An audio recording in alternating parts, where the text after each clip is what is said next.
Miracles Through Pranic Healing by Master Choa. If you haven't read this book, you have to read this book. Even if you read it before, there's always nuggets that are like in there. And there's some actual deep stuff in here. And if you can get a hold of the first edition of this, hint, hint, I think it has a red cover. There's additional techniques in that book. And I won't, tell you exactly what they are. You have to read it for yourself. And you'll notice it. That it's like, oh, this wasn't there before. Some of the techniques are so powerful, they removed it from the book and made it part of, like, it made a higher level stuff. But anyways, you can get on Amazon that copy. But Miracles Through Pranic Healing, you could actually learn how to do pranic healing from the book. And all the protocols are in here like a cookbook.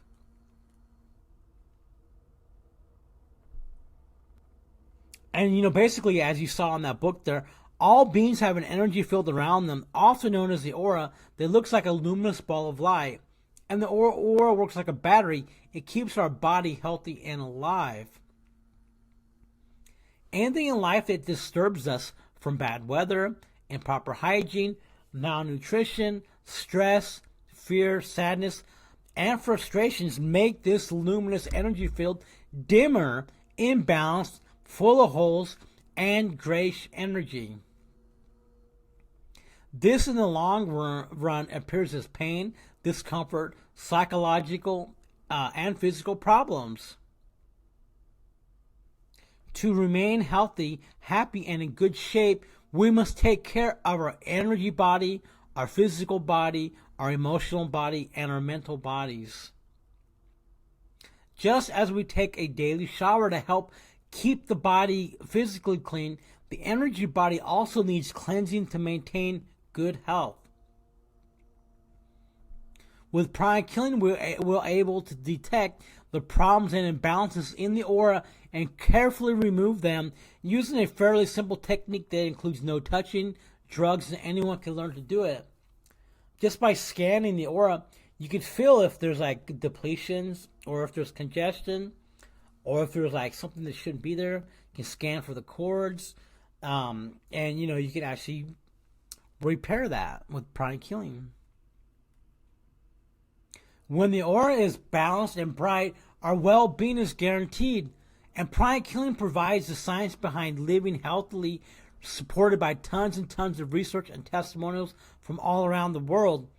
And you can take the basic pranic healing workshop all around the world.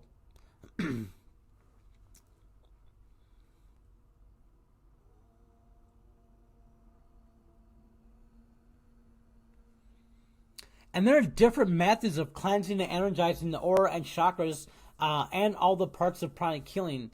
We have advanced pranic healing, pranic psychic self-defense. There's like a bunch of different things. And you can see on praniclifestyle.com and on Amazon all of Master Choa's books, CDs, and audio downloads, and book downloads.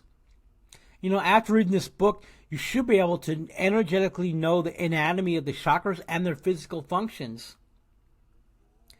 You can help, know what the affected chakras and the parts of the aura simply by scanning. And scanning is very important. And, you learn this in basic pranic healing, how to feel for dirty energy using your hands. And you can learn how to do, these protocols on yourself. Self-healing is very important. You can do distant healing in cases where the patient is not physically available. And basically all of my, my sessions I do, they're all long distance. And I do self-healing not only on myself, but my family every day. Like my parents are, they are here in the same city with me, and I still do long distance healing on them. It's very powerful. And, in basic pranic healing and in pranic healing in general, we have to cut the energy links between you and the patients after the sessions to avoid unnecessary contamination. And we go deep into how to cut these energy links. But this is one thing a lot of people don't do enough of. They might do a little simple cut, but sometimes the people reconnect. the patient's like, or the client's like, oh, I need energy again. Let me connect the Billy Jack, and then they cord the person again. And in pranic healing, you can help a wide range of ailments: headaches, heart ailments, gastrointestinal orders, pain. A lot of stuff to do with the intestines is caused by stress. A lot of headaches, heart stuff. It's all caused by a lot of stress energy, not only in the chakras but also in the cells of the body. So the meditation on Twin Hearts for peace and illumination, do it often. I mean, if you could do it in the morning before you start your day, it's the best time to do it. And, pranic healing is designed for everyone, from students to engineers, doctors, housewives, parents, teachers, as it introduces methods of healthy living.